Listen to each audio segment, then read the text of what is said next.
Good morning बच्चों। हम physics में पढ़ रहे हैं प्रकाश, परावर्तन तथा अपवर्तन। हमारा जो टॉपिक चल रहा है वो है गोलीय दर्पण से संबंधित जो महत्वपूर्ण बिंदु होते हैं या शब्द होते हैं, उस पर हम चर्चा कर रहे थे।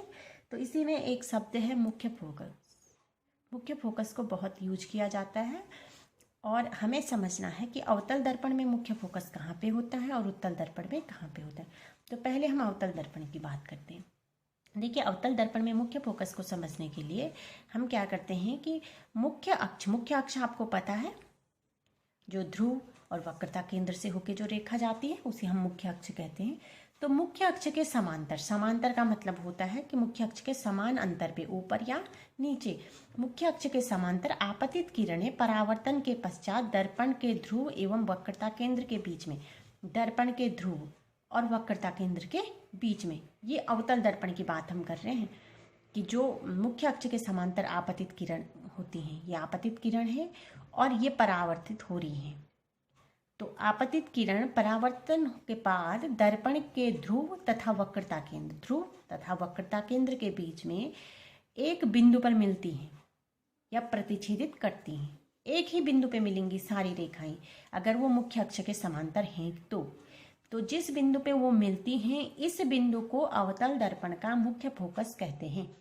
बहुत इंपॉर्टेंट पॉइंट है, आप इसको समझिए और याद रखिए, क्योंकि जब प्रतिबिंब बनाते हैं हम दर्पण से, वहाँ भी ये बहुत ज़्यादा यूज आएगा। तो इसलिए आपको बार बार इनको प्रयोग करना है, इन शब्दों को प्रयोग करना है। तो आप इसको अच्छे से समझ लीजिए कि अवतल दर्पण में मुख्य फोकस होता है जब मुख्य अक्ष के समांतर आपतित किरणें परावर्तन के पश्चात दर्पण के ध्रुव और वक्रता केंद्र के बीच जिस बिंदु पर मिलती है। इसके बाद हम उत्तल दर्पण में समझेंगे कि उत्तल दर्पण में क्या होता है मुख्य फोकस।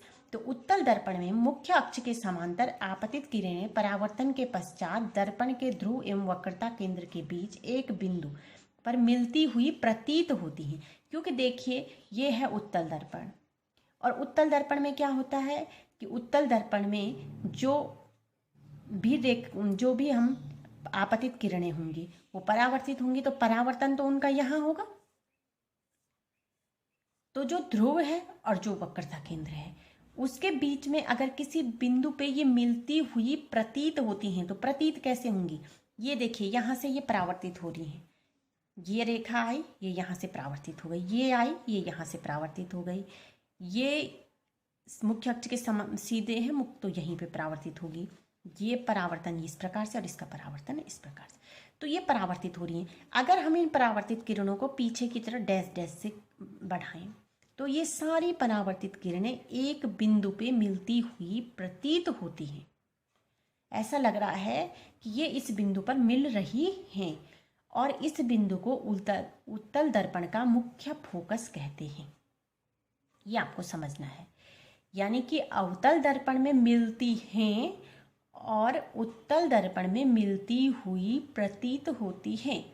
ये जो शब्द हैं इनको हमें विशेष ध्यान देना है, समझना है चित्र को, ताकि हमें अच्छे से ये शब्द जो है समझ आ जाए कि मुख्य फोकस अवतल दर्पण में कहाँ पे होता है और उत्तल दर्पण में कहाँ पे होता है।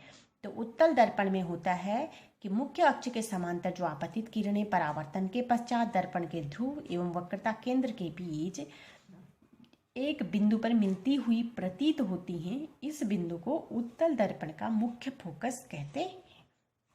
मैंने चित्र भी बना रखे, आप चित्र की सहायता से भी आपको समझने में आसानी होगी। तो ये हमारे पास है मुख्य फोकस, बहुत इंपॉर्टेंट पॉइंट। इसके बाद आता है फोकस दूरी। फोकस दूरी किससे कहते हैं? फोकस दूरी होती है गोलीय दर्पण के ध्रुव तथा मुख्य फोकस के बीच की दूरी, फोकस दूरी कहलाती है। और इसे स्मॉल एफ से निरूपित करते हैं। मुख्य फोकस को कैपिटल एफ से निरूपित करते हैं। देखिए, मैंने आपको दिखाया ये एफ, ये एफ, तो ये हो गया मुख्य फोकस कैपिटल एफ। और जो फोकस दूरी होती है वो होती है स्मॉल एफ। तो गोलीय दर्पण के ध्रुव और मुख्य फोकस के बीच की दूरी, यहाँ पे मैंने अवतल दर्पण बनाया है, ये ध्रुव है, ये मुख्य फोकस है, और इनके बीच की जो दूरी होती है उसको फोकस दूरी कहते हैं। उत्तल दर्पण में भी यही होता है कि किसी भी जो गोलीय दर्पण होता है उसके ध्रुव और मुख्य फोकस के बीच की दूरी को फोकस दूरी कहते हैं और इसे स्मॉल एफ से निरूपित करते हैं। ये आपको याद रखना है। इसके बाद आता है द्वारक। द्वारक भी एक शब्द यूज होता है गोलीय दर्पण में। द्वारक किसे कहते हैं? गोलीय दर्पण का परावर्तक पृष्ठ अधिकांशतः गोलीय ही होता है। गोलीय दर्पण है तो ये जो परावर्तक पृष्ठ है ये वाला, ये गोलीय होता है, या इसका परावर्तक पृष्ठ ये गोलीय होता है। इस पृष्ठ की एक वृत्ताकार सीमा रेखा होती है, वृत्त की तरह लगता है, ये वृत्त का एक भाग होता है। गोलीय पृष्ठ तो वृत्त का भाग है, इसकी एक सीमा रेखा होती है। गोलीय दर्पण के परावर्तक पृष्ठ के इस वृत्ताकार सीमा रेखा का व्यास दर्पण का द्वारक कहलाता है। अगर हम इस वृत्ताकार सीमा रेखा के व्यास की बात करें तो ये इसका क्या हो जाता है? द्वारक हो जाता है। तो यहाँ पे जो MN है, ये MN है, ये दर्पण का क्या कहलाता है? द्वारक कहलाता है। ठीक है। और इसके बाद एक बहुत इंपॉर्टेंट जो पॉइंट हमारे पास है वो है गोलीय दर्पण की वक्रता त्रिज्या कैपिटल R तथा फोकस दूरी स्मॉल f के बीच संबंध। गोलीय दर्पण की वक्रता त्रिज्या कैपिटल R तथा फोकस दूरी f के बीच संबंध। तो क्या संबंध होता है? छोटे द्वारक के गोलीय दर्पण के लिए वक्रता त्रिज्या फोकस दूरी के दोगुनी होती है, यानी कि R इज इक्वल टू होता है 2f। R is equal to 2f। वक्रता त्रिज्या मैंने आपको पहले समझाई है, फोकस दूरी मैंने अभी आपको बताई है, और इन दोनों के बीच जो संबंध होता है वो होता है R is equal to 2f। यानी कि हम कह सकते हैं कि जो छोटे द्वारक के गोलीय दर्पण होते हैं उनकी जो वक्रता त्रिज्या होती है वो फोकस दूरी की दोगुनी के बराबर होती है। ठीक है। और इससे एक और चीज पता चलती है। और चीज क्या पता चलती है? कि यह दर्शाता है कि किसी गोलीय दर्पण का मुख्य फोकस उसके ध्रुव तथा वक्रता केंद्र को मिलाने वाली रेखा का मध्य बिंदु होता है। ये है, देखिए, ये जो मुख्य फोकस है ये बोल रहा है, यह दर्शाता है कि किसी गोलीय दर्पण का मुख्य फोकस उसके ध्रुव तथा वक्रता केंद्र को मिलाने वाली रेखा का मध्य बिंदु होता है। ये ध्रुव हो गया, ये वक्रता केंद्र हो गया C।